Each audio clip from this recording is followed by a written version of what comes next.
बंगाल के चुनाव की जीत की बात आपने की है, क्या उसका असर उत्तर प्रदेश में भी पड़ेगा? क्योंकि बंगाल, असम, पुडुचेरी और इसके पहले जो चुनाव हुआ बिहार के अंदर, वहाँ भी एनडीए जीती है।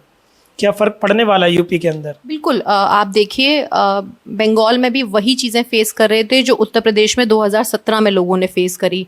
और जब वहाँ जीत हासिल हुई, हमने, अब सोशल मीडिया है, हमने कितने सारे वीडियोस वहाँ के देखे, लोगों का जोश, लोगों का जो आक्रोश था दूसरी पार्टियों की तरफ, और जो मोदी जी के लिए जो प्यार था, हम सब ने देखा। और सिर्फ उत्तर प्रदेश ने नहीं, बाकी और जो स्टेट्स हैं उन्होंने भी देखा। तो मुझे लगता है कि बिल्कुल हम 2027 में भी भारतीय जनता पार्टी की सरकार बनाएंगे, और हैट्रिक लगने वाली है।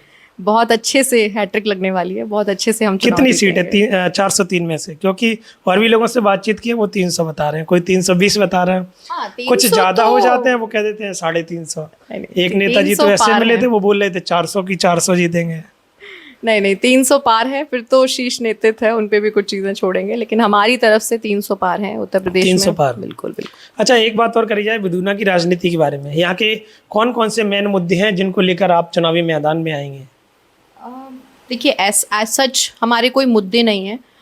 भारतीय जनता पार्टी की एक ही नीति है, सबका साथ, सबका विकास, सबका विश्वास, और उसी नीति पे हम काम करते हैं। हम कोई एक दिन जाके क्षेत्र में काम नहीं करते हैं, हम चुनाव लड़ते ही रहते हैं। 5 साल चुनाव हारें चाहे जीतें, तो भी हम चुनाव लड़ते हैं।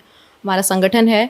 और क्योंकि हम एक बहुत, मेरे पर्सनल जो चीज़ें रहेंगी, क्योंकि हम एक बहुत, बिधुना एक बहुत बैकवर्ड जगह है, और जो छोटी छोटी फैसिलिटीज़ जो हम सिटीज़ में महसूस करते हैं, फॉर एग्जांपल ऑनलाइन डिलीवरिंग, और ज़ोमैटो को लेके आप जाते होंगे तो हम लोग बाहर इजीली ऑर्डर कर लेते हैं फूड, क्योंकि मैं एक युवा हूँ। और हम मॉल्स वगैरह जाते हैं, अब तो कन्नौज में भी काफ़ी खुल गए हैं और इटावा में भी हो गए हैं, तो हम मॉल्स वगैरह जाते हैं। तो कुछ कुछ चीज़ें हैं जो बच्चे यहाँ लैक करते हैं। हॉस्पिटल नहीं है हमारे यहाँ कोई बहुत बड़ा। तो ये सब चीज़ें हैं। फॉर श्योर अगर मैं 2027 में विधायक हुई तो मैं पूरी कोशिश करूँगी कि हम लोग बिधुना को इस कदर डेवलप करें कि जो हमारे आगे आने वाली पीढ़ियाँ हैं उनको कन्नौज या इटावा ना जाना पड़े। हम अपनी जगह पे हम अपने बच्चों को ये स्थान दे पाएँ। पर्याप्त चीज़ें यहीं हो जाए। एग्जैक्टली।